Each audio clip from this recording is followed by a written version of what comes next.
Hello and welcome to another video. Today we're going to be looking at some interesting gameplay by Tenz actually playing League of Legends on his main champion on Riven. And we're going to be reviewing some of his, let's say, more common issues that I saw in a few of his games because I actually watched like some of his stream when he was playing, and it's quite interesting. He played some Riven, he played some ADC, he played some ADC top lane and stuff, right? And I saw quite, let's say, similar issues regardless of which one he played, kind of. So it could be interesting to take a look. So here we have some of our notes for today. This video will go over some of these things. So we're going to be looking at waves in a bit of a different way, right? In combination with doing nothing. And that would mean that we're going to be looking at what happens if the enemy team does nothing, right? So are we winning? Are we losing? What's up with that? Then we're going to be looking at how we should play around our ults. We're going to be looking into responses versus initiatives. We're going to be looking into the level 1 openings we're doing. How playing for the team, but not playing for the team as in like helping your team, but playing for the team as in trying to play the game for your team can have very negative impact on the game. And a little bit about the wording. So if you're ready, let's get into it. So we started level 1. We're kind of like AFK at tower. This can be an issue because, firstly, we can get chased from river, we can get chased from here. If we don't secure either one, then that means that the enemy team has free reign to actually chase us from either way. The issue there also is that in many cases, what will happen is, this is not as prevalent in this matchup. He's playing currently Riven against Jax, but especially in bot lane, it's going to be prevalent for a lot of you. You're going to come with the wave, and then you're going to realize, oh, well, it's a Thresh with play, so he just walks into me, right? It's a Nautilus, and he just, I don't know, flash autos me or something, and then hooks, like, whatever, right? Big problems with that, right, in bot lane. In top lane also, you can have this a lot of the time, and it's kind of just generally bad to give up the bush. And why is it bad? Because when the waves actually meet, waves are going to meet here. If you're having the wave here, you're going to be standing somewhere around here, right? And then when this guy comes from the bush, it's going to be quite awkward for you, and you might even get forced to go into a river after hitting the wave. And then that would mean that you have to walk like this, and then walk like this, and that means you're going to lose XP. Very simple, right? See here, we hit the wave. Our Jax actually ended up coming from river, so he was actually chasing us in river. So either one can really happen. We kind of just want to find out what's going on, right? Like, are they invading? Are they cheesing? Are they whatever? Then after that, we kind of just hit the wave, and then, okay, so even from the level 1, right? If we just look at this real quick, right here, right? So if the Jax is in this bush, then it's still like fine for us because we're hugging like more towards the middle. But right now, when we queued in, I don't know if he saw the Jax already because map cover, so I don't know. I don't think he saw him yet, so the Jax could just show up out of this bush as we queue, but he could also show up after we hit the minions a little bit. And we're starting to hit the minions, but the problem is this bush is not secure. So when we start hitting the minions and he could come from this bush, we could have the thing happen where we're forced to go down here to not take a lot of damage. And that is going to mean that we're going to be losing this XP, and the wave is going to be pushing towards him, more than likely. Because his E is going to allow him to actually trade favorably into us. We can try to trade back into him, but generally, I wouldn't really say that that would be the best idea, especially if we're surprised. If we're not surprised, then sure, we can look for an angle to trade. But when he's coming from the bush and we don't really know because we didn't really like secure anything level 1, it's going to be a very difficult scenario to play. In this case, we got out traded, and the wave is pushing towards the Jax, I believe, after we hit it somewhere. Yeah, like this. We trade back, right? And we evened up the HP, but now we're both lower HP, and the wave is pushing towards Jax. See? And now we can try to get level 2 quickly, but the issue is, again, we can't really make anything happen with this level 2, because all it takes for Jax is one auto on the minion to get level 2 as well. And then suddenly, this Jax is actually strong. If this Jax pressed E before he jumped, he would actually get the stun here off as well, and we wouldn't have much of a choice. But he actually got it anyway. But the thing is, I mean, here he could queue in and actually trade the HP back because of the way that Jax is playing this. But the problem is the wave is pushing towards Jax and we're low HP, and that's not a situation we want to be in generally, because that's going to be a very losing pattern. We're going to get ganked, we're going to get, let's say, punished very heavily if we lose one single trade, or like anything goes bad, or we get frozen on, or etc. Very bad. And our jungler is pathing away from us, making this even worse for us. See, very, very bad for us. All right, so then we can go forward a bit. And okay, so he pushes this out, right? And after pushing out this wave, we have this situation. So we didn't really pay attention to the waves. So now we didn't push it in time and we didn't crash. Okay. That's unlucky. But this is lucky that the Jax actually didn't press E before he pressed W. That's funny. So the thing here is that you kinda could even probably try to kill him, honestly. You can probably just try to kill him because he wasted his E and didn't actually do the trade well. But it's going to be pretty awkward. I mean, with Ignite, you probably could. And if you trade 1-for-1, it's actually decent for you. But the thing is, right now, the issue is he's not scouting. He's not getting any info. You're not getting info. You're not like, okay, I'll just try to make some comparisons to Valorant, even though I'm not very good at Valorant, but it's going to make it easier to understand. The level 1 thing is, okay, so let's say that you're holding a site, right? Or whatever. And there are like a few good angles that you want to hold from because you actually get to see stuff and maybe you're not completely exposed out in the open, right? If you're actually winging it the way that we did, right? So we're just seeing what happens, right? Maybe you're just standing in the middle of the opening, right? And then if you get peeked, oh, well, I need to kill everyone or I will die. Or I need to dash or something, you know? That can be quite problematic. And in this scenario, it's kind of like, well, we don't really know what he's doing, right? So is he going to push up here? Like, let's say that this guy is like lurking, right? And the rest of the team is doing whatever, right? And is he going to like push up here? And in reality, they were faking or something. And when I rotate off, he actually does that. Or is it going to be like, oh, well, he's just going to do nothing and like rotate away after like just seeing what's happening, you know? Like, you don't really know. So can you respond properly? It's gonna be pretty difficult unless your teammates are actually giving you info. But in this case, you can't really get info from your teammates unless like your jungler saw him recall or something.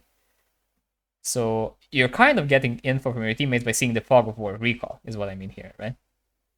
But, or rather, the Fog of War TP. But that's going to be too late, because in that scenario, when he already TP'd, then we don't really have much of a choice. We don't really have the answer anymore. When we see him recall here, we can try to push this wave, or we can try to hold this wave and make our wave crash. What I mean here is if the wave is actually pushing into us, right? Or rather, resetting, right? But the point is, the wave is coming past the tower, right? That's what I mean. So if the wave is coming past the tower, then if we hold the wave here, and then we walk into the tower or whatever, right? We can execute, or we can recall after getting low. Probably just execute because it's easier. Of course, this does not include the jungler. If the jungler actually path like this, and then the jungler can W us as Graves, which is what the enemy jungler is, then that can be a problem because we can be giving a free kill. So if we do this, right, and we hold the wave here, then we can actually make our wave forcibly crash because the enemy wave is held up here and our wave like goes into the tower, right? So that's another thing we can do, a little tech. But here, we're kind of like staying, and now we are half HP playing against full HP plus item. Very bad, very bad. And we're weak side. Very bad for us, right? So you can see how in many cases in this lane already, right? If we ask ourselves, what happens if Jax just does nothing and just punishes us whenever we try to do anything, right? We are hard losing, right? So that's not a very good way to open the lane. And that's how you can figure out if the way that you're opening the lane is good or not, right? Or it's like decent or not. Like maybe the matchup is just not playable, right? And you need like assistance or something. That can be the case as well. But in this case, is it really a matchup issue? That's a good question, right?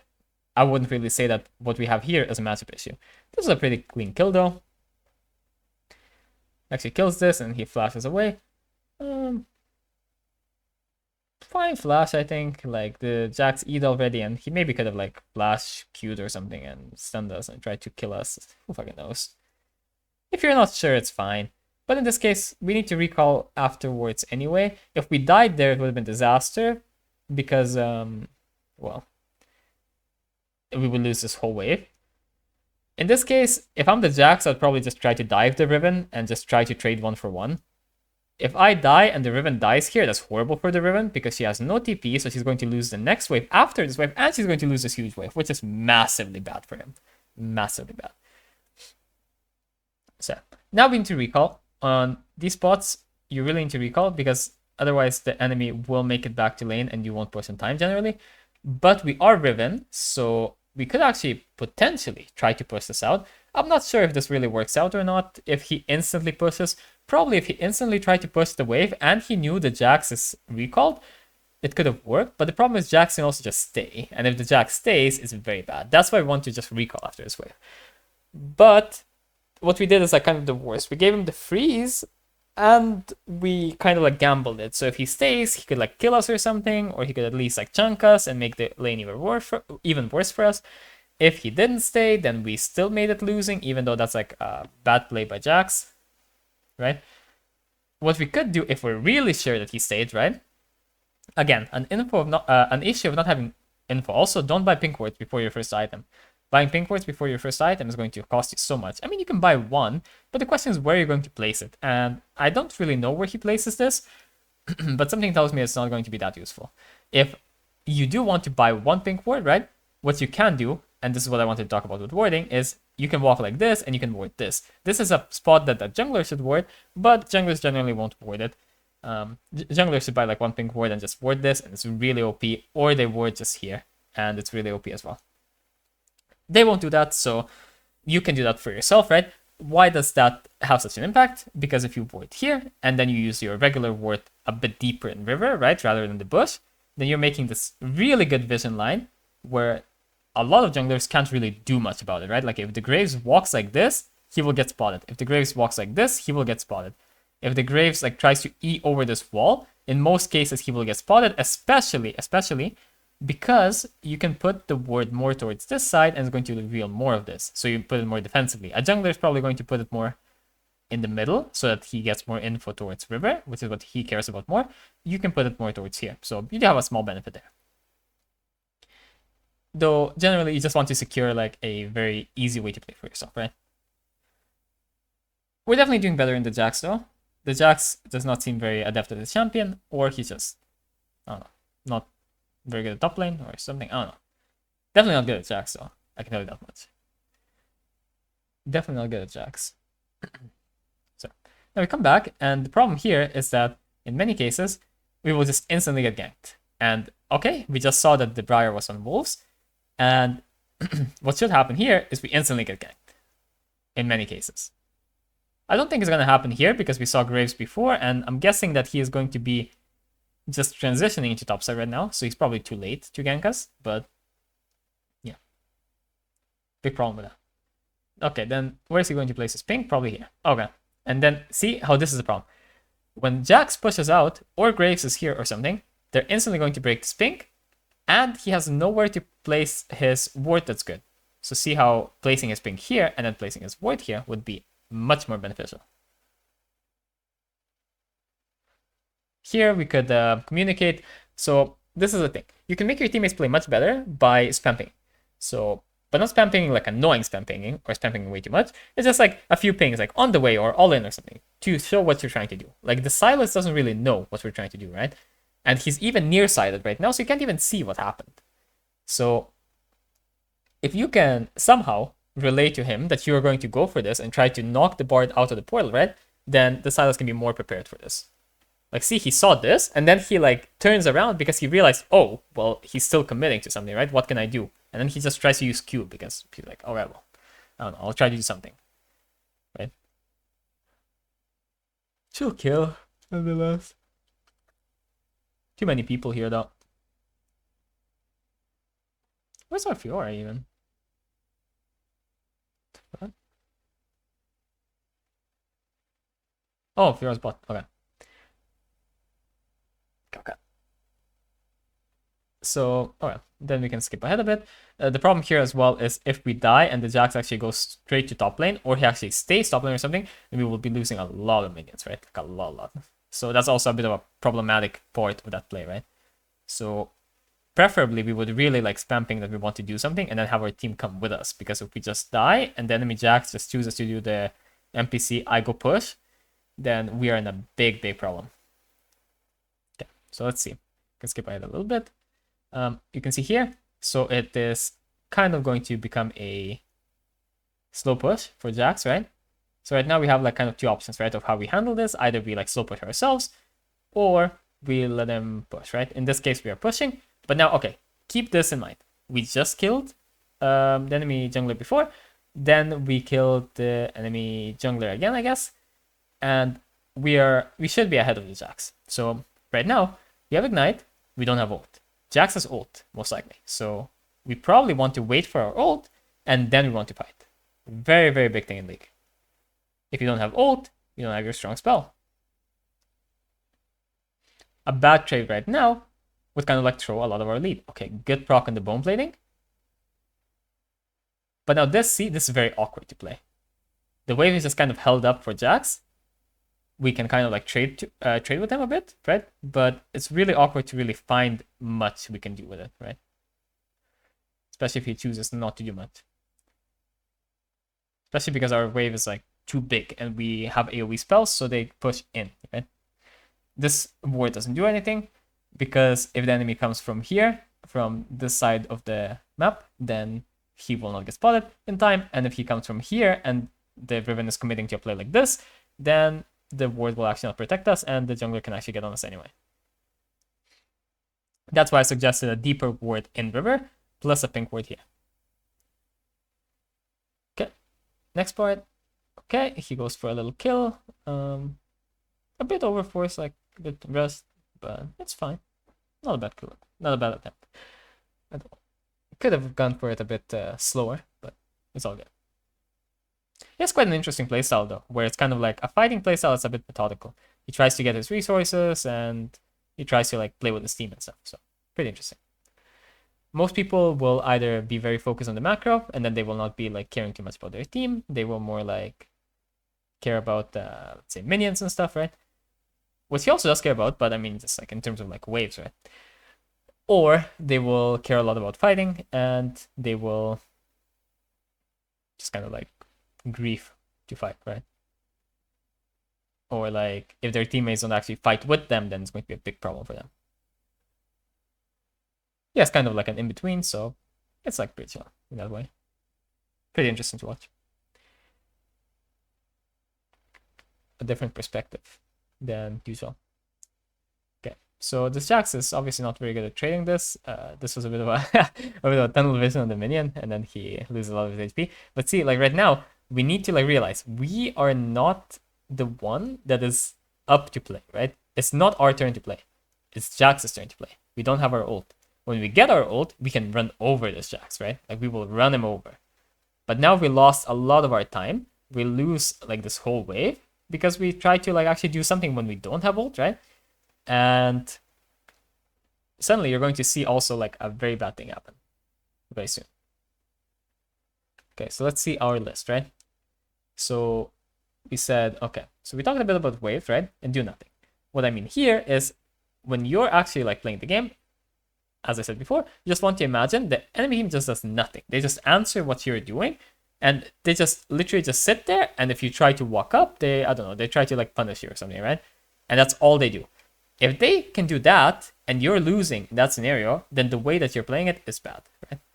Then you need to ask yourself, okay, well, how else can they play it, right? Like, what else can they do, right? Like, say that the position is actually winning for me if they do nothing, right? If they just like try to just answer me, right? Then what else can they do? And then you ask yourself, okay, well, am I losing in a likely scenario? And then if that's the case, then maybe you need to do another play as well. Or maybe you need some help or something. Then we have like this old thing. And then, okay, so we talked about level 1 as well. And we talked about warding. So all we have left is agency and playing for team. So for this, I will skip ahead a little bit. It's interesting though. I mean, he kind of like... okay, so what happens is that here, I believe, kind of like takes a little trade. He gets his jungler to come. Okay. He kills this guy. And then he stays for the plates. And then I believe the enemy Ziggs swaps into top lane. And also I think this Graves like matched them, yeah. Here he could use the ult to cancel this guy's recall. Also to push the wave a bit faster. That's fine. So okay, right now you need to push and you need to instantly base. Okay. Not bad. But then what happens is the enemy bot lane like swaps into top lane, and they actually take the tower, whatever. And I think he dies because he like goes 1-for-1. It was a bit unlucky though. He almost got the 6, but you can't really play from this position, right? And the problem here is that because you are kind of like late to this, right? You kind of have this issue, right? So you see Ziggs right now, right? He should already be running. Okay, he should already be going, and he should be here a bit earlier in the lane. But that's okay. That's not that big of an issue. But the issue the issue arises when we choose to go into the lane from the front, right? When we go from the front, we're just going to get poked and disengaged because it's freaking Ziggs, bro. Like, if you're a top laner, if you're a melee champion, you need to abuse bushes and abuse vision. You want to walk around, right? Because he doesn't know. He can't really know, right? You just walk around, you can queue over this wall, and then you make it behind them. And then what's he gonna do? Walk like this into like a potential Briar? I'm sure he wants to do that while being 5-2 with a shutdown, probably. I'm sure he wants to do that. And he also can't really match you. But like, see right now, we're kind of just like getting the wave and we're like just getting poked down, right? Okay, the Ziggs wasted his W, right? So right now, if we go on him, he will always die. Right now, we can just go on him. Unless there's someone on him. I mean, obviously can't tell because of map cover, but if there's no one here, we can just go on him. If we just flash on him, he won't really be able to play. And if we just dash on him, he won't be able to play. When Ziggs uses W, he's very vulnerable. That's the thing. That's the Ziggs thing, right? If he has W, you can't really go on him, and you can't really do much about him. If he doesn't have W, you can do a lot. Then he like trades 1-for-1, he loses his tower, and that's still all fine. It's kind of like a result of him not really going around, and also maybe that one trade also lost him a bit of, say, his advantage when he traded with the Jax with a ult and got chunked out of the lane. But then, okay, now we're doing like fine, right? And the position of the game is still quite fine for us. So what happens then is, okay, we got our second item, right? We dove this Jax while they heralded. This is a very important thing though. They heralded top, right? And in many cases, unless you have to answer it, you don't want to answer it on any role, basically. Like, you don't want to answer it as ADC, you don't want to answer it as top. If you are on the other side of the map, you don't want to answer what the enemy team is doing unless you have to. Why? Because by the time you do that, you lost a lot of time. So if I try to compare it to Valorant, let's say, then let's say that let's say you're trying to like flank or something, right? And the enemy team, you think that they won't get onto the side that your team is holding, right? And you're trying to flank them, right? In that case, if they realize that, right, which in League you just realize because you have vision, right? And you know, and in that game you need to be aware of it, whatever. Then if those people don't get onto the side quickly, then they need to be very careful with that, right? And in this case, well, with your flank, right? So you don't actually get on them. You don't actually shoot them for free. And in this case, it's a similar scenario. If they don't actually make their play fast enough and then answer your play, then they need to be careful because you could be taking a tower, you could be taking like their, I don't know, their jungle camps, their inhib tower, whatever, right? And I would value jungle camps more than inhib tower, yes, because jungle camps are plus 200 for you, aka plus 200 gold and XP. And that is because you get 100 gold and the enemy loses 100 gold plus XP. While the inhib tower doesn't really do much in most cases, unless you're trying to make a play on like Baron or Dragon or something and you're taking the inhib on the other side of the map. In this case though, also you saw the people in mid, if you paid attention before, there were multiple people in mid that killed his teammate and then were rotating towards bot side. That means they should be in their bot side jungle, and if we are somewhere around this vicinity where we are right now, we could easily be picked off. So big problem there. Then I think our Briar refuses to ult the Ryze for some reason, even though I don't know why or not the Ryze, the Jax, I guess, doesn't really want to ult them. The Jax flashes away, okay, whatever, sure. And then after a little bit, I think we dive them together and they spawn the Herald in top lane, and this is what I mean. Unless you really have to answer it, you don't want to, right? So in this case, we have the jungler here, which means we don't really need to answer because we can actually do a counterplay. You need to do another play that's like your own play, right? If you can't do a play of your own, then you do need to answer it because you're not doing anything then. If the Jax is just matching you and you're just like standing here and dancing with him, like you're not really achieving anything, and he has TP and you don't have TP, in which case he can like join his team. But since the Briar is here, it's actually fine. You can die with the Jax and you can try to take this tower, which is going to be a counterplay to their play. Okay. You see that the enemy team ended their play. You can just take the tower. Pretty good. He panned his camera over there. Should have seen what's going on the minimap as well. Gets a little bit of a, let's say, a bit of information. Honestly, probably, I don't know what's going on the map exactly. That. Okay, no, it's fine. I was gonna say it's probably worth it to just take the tower, and even if you die, whatever, because it's 800 gold for you, which is huge. But it is quite close to Baron, so it is a bit spooky. But honestly, I think he could just commit to the tower, probably. But that's all right. Not that important. So okay, now he has 2 items, and now he wants to make a play, right? 20 seconds to my ult. Okay, we know the 6 no flash now. Good. Okay, we do like some portaling, whatever the fuck. Wait, where are we right now? Here. So I should probably go to like here.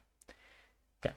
So he's looking to contest this dragon with his team. The Fiora is split pushing.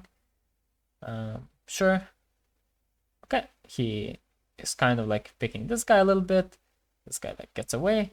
But the Graves dash is over. He can pick off the Graves now. Huge.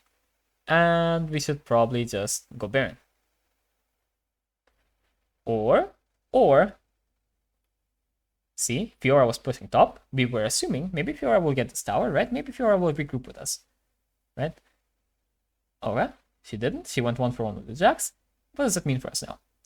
When Fiora was still alive, we could pressure bot lane as well, because it's not really an issue, right? Like, our Silas could go pressure bot lane, right? That's probably the ideal because he has TP. And we would then have pressure on Baron anyway, while having pressure bot lane. So that would be ideal.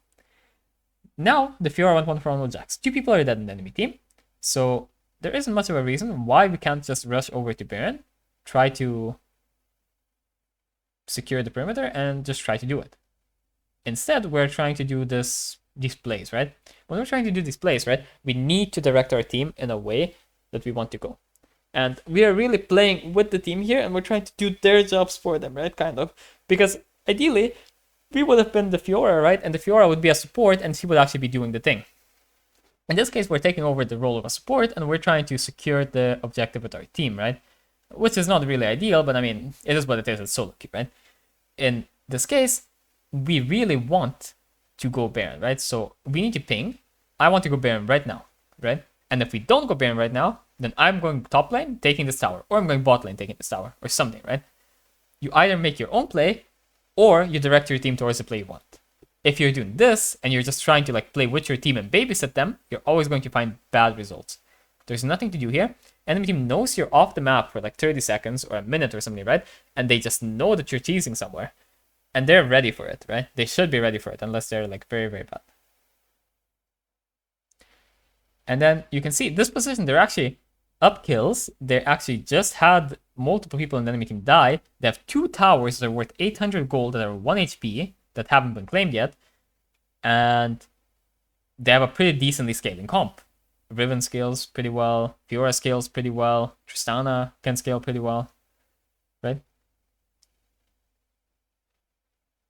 Even Silas, Briar, fine, you know? Like, they all can scale. I mean, enemy team also scales, obviously, but the point is that it's not like they have like a complete early game comp, right? So now we kind of just like looked for way too much stuff for way too long, right? We need to be decisive and we need to decide, okay, either one, do this play that I want to do, like let's do the objective right now while we have an advantage. If we don't have an advantage, let's stop. 2, we do our own play and we go side lane. That's what our champions do, right? Top laners. We want to side lane. This Fiora is actually doing a good thing, right? She is actually side laning. She's pushing the shit. And she's actually going to get some value in return. Imagine if we also didn't die for no reason, right? and maybe we could also push mid and try to take these towers, right? It wouldn't be so bad to lose Baron then. The Fiora actually solo kills the Jax and takes this inhib, right? And imagine we were right now just pushing this tower, then we maybe get this tower as well. This would have actually been good. 1 tower, 2 towers, 3 towers, 4 towers, plus inhib. That would have been fine for Baron. But since we kind of like didn't choose to do either one, and we kind of tried to play for our team, right? This is a bad thing to do. Like, this is a thing that a lot of players do. What happens is you think, okay, well, my team is bad. I don't want to lose. Losers queue, you know? I need to play for my team. I need to not let them grieve. But you need to let them grieve. Because you need to do your own thing. You have a thing to do inside of the game, and you don't have time to actually play for the game for them. If you're trying to play the game for your teammates, you are half a player because you are trying to do a role that's not meant for you. And your teammate is no player because his role got taken and he's just doing nothing with you. Like, one of you is doing nothing for sure, right? And the other one is being half a player. So you basically play 3.5 versus 5. Also here, interestingly, this fucking Bard out attack, it looks as if he has the soul. But in reality, this guy has static Shiv on Bard. That is some real degeneracy, I won't lie. Truly. Truly. The things that Bard players can build and be impactful anyway are crazy. So I see here. Okay, this is what I really want to get to though. This is response versus initiative. You, on all of the last plays, right? It was this idea, but here it really crystallizes. So the enemy team is pushing. You can't do anything about it. Right now, we could be bot lane, and we would have pressure top, we would have pressure bot, and then our teammates would respawn, and they could do something, and then if we actually get the Jax or something to respond to us, or we get them low, or we kill them or something, right? We could actually make a play, we could actually try to take their base, or we could try to actually rotate, right? If they TP, we back off, and then we do it again, and then we have a massive advantage because I have no TP. Or we just commit to the fight anyway if it's a good fight. Instead, we're forced here to spectate, and this is very bad. This is what you really want to avoid. You want to avoid answering enemy plays, especially when you're forced to spectate. You're in spectator role right now, which is going to be very unfortunate, and the game will feel horrible to play in this situation. Right? Can't do anything. Like, you need to look for some miracle, and you need to be Magic Mike or something to actually do something. But what are the odds that you are going to be Mr. Michael Jordan dunking on the elementary school kids that you're playing against? Well, you're probably not Michael Jordan, are you? So you probably just want to do the easier thing. Like, surely you don't need to be Michael Jordan to win against elementary school kids, right? Surely. Okay. Now that we are done with our Harry Houdini arc, we can maybe do something of our own, right? We have no ult, so in 20 seconds, we can make a play. We have flash, we have ignite, we have ult. Good time to make a play. Dragon is coming up.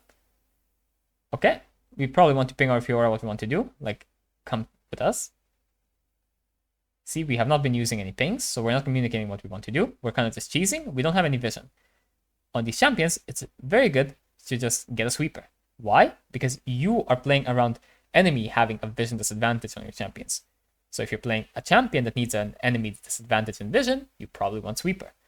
Because you can secure this bush, for example, right? And this is what I started talking about before I even saw the Bardol. And I didn't remember what happened here. I don't know. The Tristana stop as well. So why are we contesting this if Tristana stopped and Fiora was also topside or something? Fiora's pushing mid now? Okay, so now, okay, Dragon done. Dragon cooked, you know? Our jungler died. Our mid is low HP. Dragon is cooked. We need to move on. We need to not get hung up on objectives, right? And we need to do our own play now. The play with the team failed. We didn't tell our team what we want to do. We didn't secure a good enough play. Okay, that's fine. Now we need to do our own thing. And our own thing is not continuing the play solo. Okay, look at this. There are pings for assistance on bot lane, right? Even. Like, the team actually told them what to do. Or told someone what to do. I don't know who they told what to do. But someone was pinging to push bot, right? So why can't we, for example, here, just walk bot lane and try to maybe, I don't know, kill the Rise or push this or whatever, right? Like, surely it's going to be more impactful, right? I mean, we could also try to fight with the Fiora, but we're both coming from different sides, and we also didn't see that she even went in at this time. And then we kind of just ran it a little bit, right?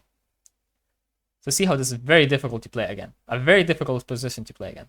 Because we're not telling our team what to do, and we're not making our own plays, but rather we are trying to group with our team and see what we can cook up, right? Being a bit too much of a team player without being a team leader.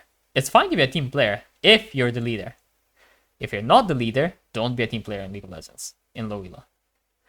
Or even low elo, just any elo that's not like very high. Okay. And this is what I mean.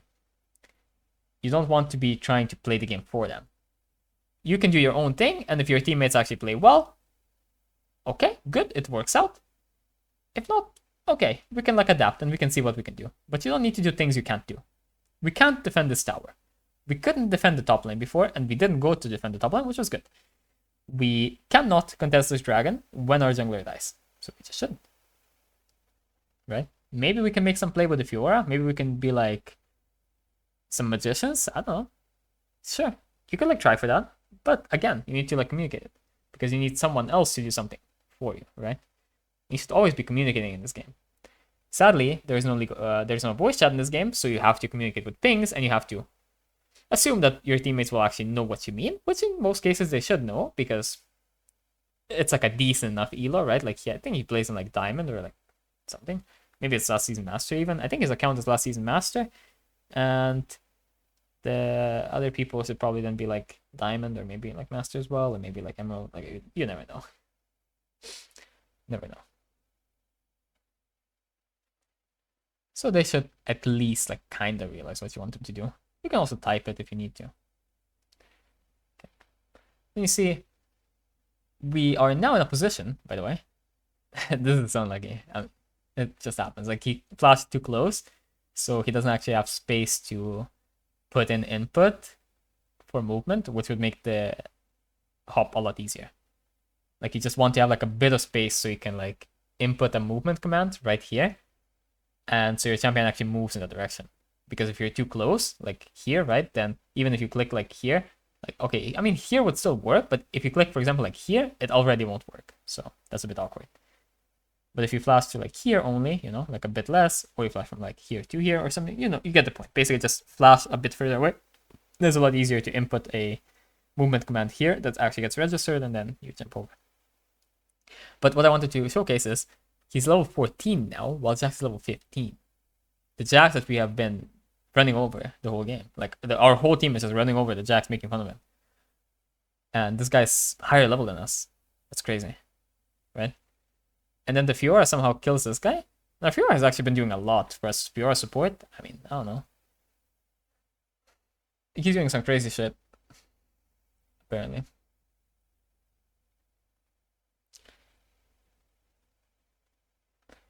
And then we get this tower, and we get the other tower, right? And we get some stuff, and okay, we're cooking up.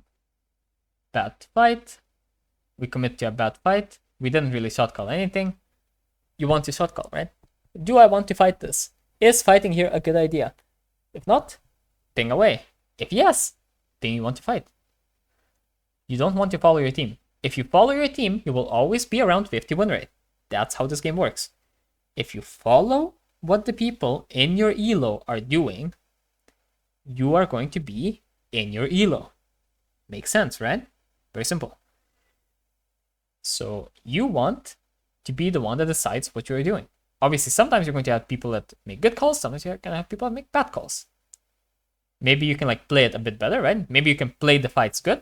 That's only going to get you like a bit higher win rate. It's not going to actually like make you win a lot, because the macro side of the game is still going to be more impactful. Okay, now we are contesting this. Unlucky we didn't get the Baron, and this is our second Baron we've lost for no reason, because we just died, so now the game is unplayable.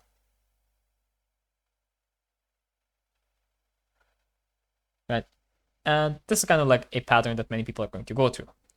So if we recap real quick, we want to think about waves as in like, if we're actually doing something here, then will the wave push into the enemy, right? Will the wave push into us? Can we actually crash the wave? Generally, if it's on the cannon wave, we can probably crash it. we also have that little idea where we can hold the wave under the tower, and we can use that to our advantage to have the wave crash. Our wave, that is. Like we hold the enemy wave so that our wave can crash, right? Do nothing. AKA, if the enemy laner or team does nothing, are they winning? In that scenario, for example, where they herald the top lane, right? If the enemy team just walks away after we recall, are they winning? Yes, they got a tower. They maybe got some damage on the next tower, and they can rotate. They can maybe take some jungle camps and so on. That's a good play for them. So we don't want to do that, because the easiest play for them is to just walk away, right? They probably won't walk away because people hate walking away, but that's not my point. My point is just that if we're losing when the enemy team does the easiest play possible, aka does nothing, maybe walks away, maybe just punishes if we like go on them or something, we don't want to be playing like that, because it makes the game very difficult to play. We want to make the game as easy as possible. Okay, ult. We want to play around our ult cooldown. If our ult is down, we generally don't want to do anything unless it's very, very advantageous and clearly advantageous, right? Agency. Response versus initiative. What do we mean here? We want to be the one that's initiating stuff. We don't want to be responding unless we're forced to. Sometimes we have to respond so that a disaster doesn't happen. Sometimes we don't have a play we can make with initiative. In those cases, responding is fine. In other cases, you want to be the one initiating stuff. You want the enemy team to answer what you're doing. And this is especially the case if you're behind. Especially the case. Because if you're behind, you're not able to respond to the enemy team. If you're ahead, you can get away with responding because you're stronger. When the enemy team actually does something, it's not going to be ideal because, I mean, you're not going to have much impact, but if the enemy team fucks up, you can still get away with it. If you're behind, it's very difficult to get away with responding because you're generally going to be weaker than the enemy. So it's really awkward, right? Very, very simple way to put it, I guess. Level 1, don't AFK a tower, secure, like, whether you think invade, whether you think lane bushes, just secure something. You get some extra information, you get an easier way to play, and you get some idea of how you want to open your lane and game. Playing for team. Don't play with your team and just follow what they're doing, their calls, and don't just group with your team for no reason to babysit them. If you don't have a play you want to do, an objective or something, don't do it. If the Baron was not up at that time, we leave and we instantly walk to bot lane. Instantly. We don't think about it, okay? We don't think. We can also go top lane, whatever. Doesn't matter, right? Okay. We do think a little bit. Of course, we think a little bit. But we're not afraid that our team dies or whatever, or that our team grieves, or that we need to like fight with them. We don't. We use our ult. Okay, good. We got our value. Go do something else. Get some resources, whatever. And then lastly, boarding. That's just a little trick, right? Or not a trick, but like a little better way of boarding that I wanted to mention.